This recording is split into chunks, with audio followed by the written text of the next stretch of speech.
হিদায়াতের জন্য না চাইলে তোমার ভাগ্যে হিদায়াত হবে না। সেই কোরআন থেকে বলেছে আল্লাহ রাব্বুল আলামিন বান্দাকে বলে, বান্দারে আমি তোকে জান্নাত দিব। কেমনে জান্নাত দিব? আমি তোর জন্য অপরন্ত নিয়ামত জান্নাত রেখেছি। সেই জান্নাত কি জান্নাত রেখেছে? আল্লাহ রাব্বুল আলামিন মুমিন রে, ইন্নাল্লাহা আশতারা মিনাল মুমিনিনা আনফুসাহুম ওয়া আমওয়ালাহুম বিআন্না লাহুমুল জান্নাহ। ও মুসলমান, রাব্বুল আলামিন বলেন, নিশ্চয় আমি আল্লাহ মুমিনের জান এবং মালের বিনিময়ে জান্নাত তাদের দিয়ে দিব। আজকে আপনি জান দিয়েছেন, মাহফিলের সময় দিয়েছেন। ও মুসলমান, আপনি যখন মাহফিলে আরামের বিছানা হারাম করে মাহফিলের দিকে হাঁটি হাঁটি পা পা করে চলে আসবেন, আল্লাহর কোরআনের ভাষায় আপনি মুমিনের খাতায় নাম পাবেন। কেননা আল্লাহ রাব্বুল আলামিন বললেন, আনফুসাহুম, তোমার নফস, যে নফসটা আরাম চায়, ওই গরমের বিছানা শুইতে চায়, আপনি বললেন না, হবে না। আমি মাহফিলে যাব, যতটুকু আলোচনা হয় সুন্দর আলোচনায় হিদায়াতের কথাগুলি গ্রহণ করব। আপনি নফসকে খাবার দিলেন। আর যদি এরপরে একটা আমল আছে, ও আমওয়ালাহুম, আর একটা আমল আছে আপনার জান এবং মাল, যদি মাল দিতে পারে, আল্লাহ রাব্বুল আলামিন বলে, বান্দারে এই দুইয়ের বিনিময়ে আমি তোরে জান্নাত দান করব।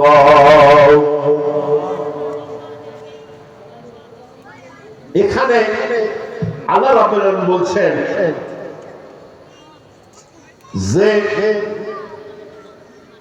আমি তোমাকে জান্নাত দিব, কিসের বিনিময়ে ঘোষণা করলাম। কিন্তু মুমিনের শর্ত আছে। মুমিন কি কি দিয়ে হয়, কি কি দিয়ে হয়? এই আয়াতের ভিতরে বলছে যারা কতল হয় এবং কতল করে উভয়। এরপরে বলছে আল্লাহ তাআলা এদের কথা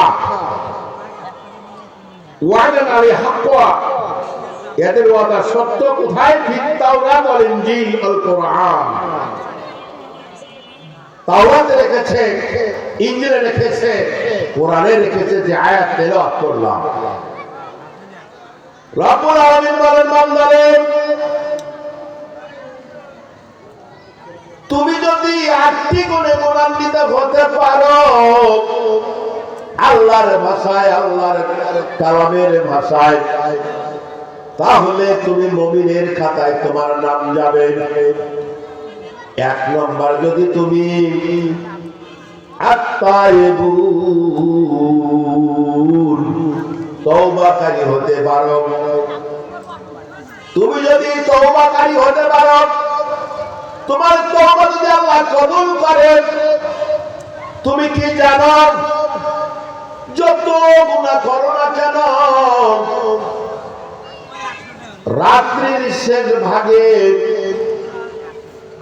তোমার গুনাহ সামনে নিয়ে আল্লাহরে বলবা, আল্লাহ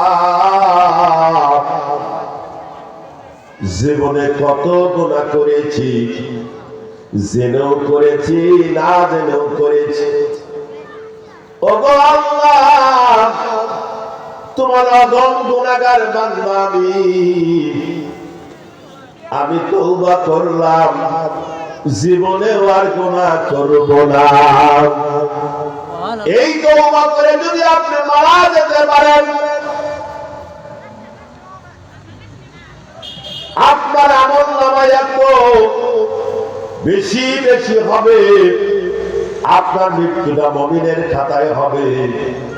আপনি এমন মৃত্যু হবে যেন একটি শিশু মার গর্ভ থেকে প্রসব করল।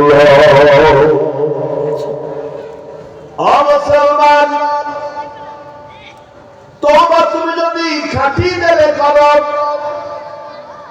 তোমার জীবনের কোন গুনাহ থাকতে পারে না। তওবা করেছে অনেক নবী, তারাও ভুল করেছিল। তুমি কি জানো আল্লাহর নবী ইউনূস আলাইহিস সালাম বান্দাদের হেদায়েতের বাণী প্রচার করে, বান্দাদের কাছে দ্বীনের কথা বলে, তার কথাগুলি গ্রহণ করে না। এত সুন্দর সুন্দর কথা বলার পর যখন কোন ব্যক্তি তার কথা গ্রহণ করলেন না, আল্লাহর কাছে বলে, আল্লাহ